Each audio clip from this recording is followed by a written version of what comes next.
pakai untuk melintas. Jadi memang bukan sirkuit permanen ya, lebih tepatnya merupakan sirkuit jalan raya. Jadi boleh dijelajahi nih teman-teman. Kita coba lihat keluar ya. Sirkuit jalan raya. Jadi boleh dipakai untuk kegiatan non balapan teman-teman. Belum ada pengecatan ulang sepertinya. Roda tape tadi keliru ya. Bagian-bagian ini masih seperti halnya digunakan pada tahun 2023 lalu. Jadi speknya tidak terlalu membutuhkan spek yang seperti Formula 1 sepertinya teman-teman ya, karena memang jenis kendaraan yang digunakan adalah berbeda. Namun di Gen 3 Evo ini kabarnya ada penyesuaian juga ya. Nah barangkali hal-hal yang rusak sudah dilingkari ya, dikotaki untuk diperbaiki nanti menjelang penyelenggaraan. Jadi ada peningkatan spek sepertinya menjelang mengaspalnya Gen 3 Evo, terutama untuk aspalnya ya teman-teman. Nah, roda tape mengarah ke tikungan 54321 ke arah barat nih teman-teman, di dekat BCIS, Beach City International Stadium. Jadi yang di sebelah barat ada tikungan 1, 2, 3, 4, dan 5. Sementara di sebelah timur ada 6 sampai 18. Nah, yang uniknya dari sirkuit Formula E adalah di Jakarta terutama berdekatan dengan pemukiman. Nah, ini pemukimannya di sebelah barat, nih, sebelah kiri ya teman-teman. Nah, ini pemandangan ke gerbang Carnaval Beach nih, yang mengarah ke ini teman-teman, yang mengarah ke Jakarta International Stadium. Nah, ini lintasan lurusnya nih teman-teman, kurang lebih 600 meter ya kalau tidak salah, memasuki T1, lalu ke kanannya ada T2, T3, T4, dan T5. Lalu berbalik ke lintasan lurus ini, dan ketemu juga ada T6, T7, T8, T9, T10, hingga mendekati ke arah kepala dari ini ya, kuda lumping. Ini area start teman-teman ya, dan finish. Ada sebelah kirinya pit walk, sebelah kanannya ada semacam Royal Suite ya, untuk penonton yang membayar lebih mahal, yang bisa barangkali melihat langsung kegiatan di area start dan finish. Nah, ini penampakan dari gerbang Carnaval Beach teman-teman ya. Roda TPM baru pertama kali nih mengakses gerbang Carnaval Beach dari sisi dalam. Jadi teman-teman kalau ikut kegiatan di JIS seperti konser ataupun nonton bola ya, termasuk Liga 1, bisa menyimpan kendaraan di sekitar area parkir Jakarta International E-Prix Circuit ini teman-teman. Ini cukup luas. Jadi bagian utamanya sirkuitnya sendiri nggak terlalu luas ya, tapi area parkirnya cukup luas untuk mengakomodir kendaraan teman-teman yang mengikuti kegiatan di JIS di sebelah selatan ya teman-teman. Nah, Royal Suite ini pemandangannya ke arah titik start dan finish ya teman-teman, di jalur trek lurus dari timur ke barat. Ini flow-nya. Lalu ada turn 1, T1, lalu ada T2, T3, T4, dan T5 di sebelah barat. Lalu balik searah jarum jam ke arah timur. Ada T6 di sekitar Beach City International Stadium. Ada T7 di sekitar Walking Drum. T8 di sekitar Jimbaran teman-teman. T9, T10 yang mengarah ke Grandstand. Ada 2E di sana ya. Namun 2E-nya sendiri merupakan putaran balik setelah melewati area luar ya. Jadi merupakan kemungkinan adalah attack mode ya, di area attack mode di 2E ini sebelum balik kembali ke arah selatan. Nah teman-teman, jadi ada perbedaan sirkuit Formula E dan Formula 1.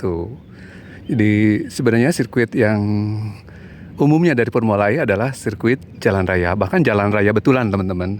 Nah, Roda FM kalau melihat di Jakarta ini sebenarnya tidak murni sirkuit jalan raya ya, tapi sirkuit yang dibangun untuk Formula E, namun dalam keseharian bisa dipakai sebagai jalan raya untuk melintas nih teman-teman. Oleh karenanya jangan heran ya, kok sirkuitnya terbuka begini ya teman-teman. Ternyata memang jangan heran ya, karena memang sesuai dengan wah, ada yang nyoba nih.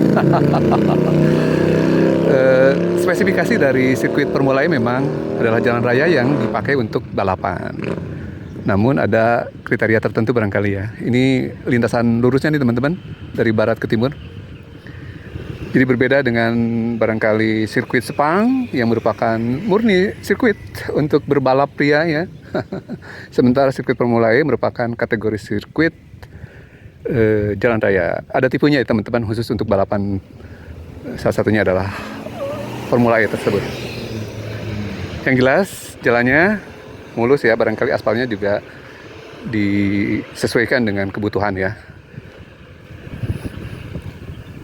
Lebarnya 12 sampai 16 meter dengan jarak tempuh 2,4. Jadi kalau 40 putaran barangkali 100 lebih ya teman-teman. 104 ya barangkali ya. Jadi kalau lihat pengalaman yang lalu pada tahun 2022 Jakarta E-Prix adalah 40 putaran. Ada juga di tahun 2023 38 dan 36 putaran karena 2 seri ya teman-teman. Nanti di Jakarta E-Prix 2025 apakah berapa putaran kita lihat ya teman-teman. Dengan debut Gen 3 Evo, kecepatannya lebih baik, tenaganya lebih baik, dan efisiensi juga lebih baik. Teknologinya tentu saja sudah mumpuni sehingga bisa menyalip akselerasi dari unit Formula 1. Hebat ya. Dalam kurun waktu 11 tahun dari 2014 hingga tahun 2025 ini. Sejak awal dimulainya dari Formula E ya teman-teman. Dan udah TPM sudah menyaksikan di tahun 2022 seri tahun awal di Jakarta ya. Kemudian tahun 2023 sempat mengamati, dan mudah-mudahan di 2025 bisa melihat langsung ke area ini teman-teman ya. Halo teman-teman, Roda TPM sudah sampai kembali ke sirkuit Jakarta E-Prix, sirkuit Ancol Timur. Pada hari ini hari Selasa, tanggal 22 April 2025. 2 bulan menjelang penyelenggaraan Jakarta E-Prix 2025. Ini suasana di tikungan pertama nih teman-teman. Pasca trek lurus kurang lebih 600 meter ya. T1. Di sini di sebelah kiri biasanya ada Grandstand A. Grandstand A ya. Jadi area favorit untuk menonton salah satunya di T1 ini teman-teman, di mana ada tikungan yang cukup luas, merupakan kesempatan untuk menyalip atau take over teman-teman ya, yang mengarah ke kanan. Jadi jalurnya dari searah jarum jam ya, dari kiri ke kanan. Nah ini T1. Kalau dulu ada semacam VIP juga di sini nih teman-teman. Namun sepertinya untuk tahun 2025 tidak ada lagi ya, kemungkinan dihilangkan. Ada beberapa penyesuaian ya, terutama untuk kategori tiket dari kategori 1, 2, dan festival. Jadi ada 3 kategori ya. Nah grandstand yang biasanya di T1 ini adalah grandstand 2A, di sekitar sini teman-teman nih. T1, T2, T3, T4, T5. Ada 5 tikungan di barat.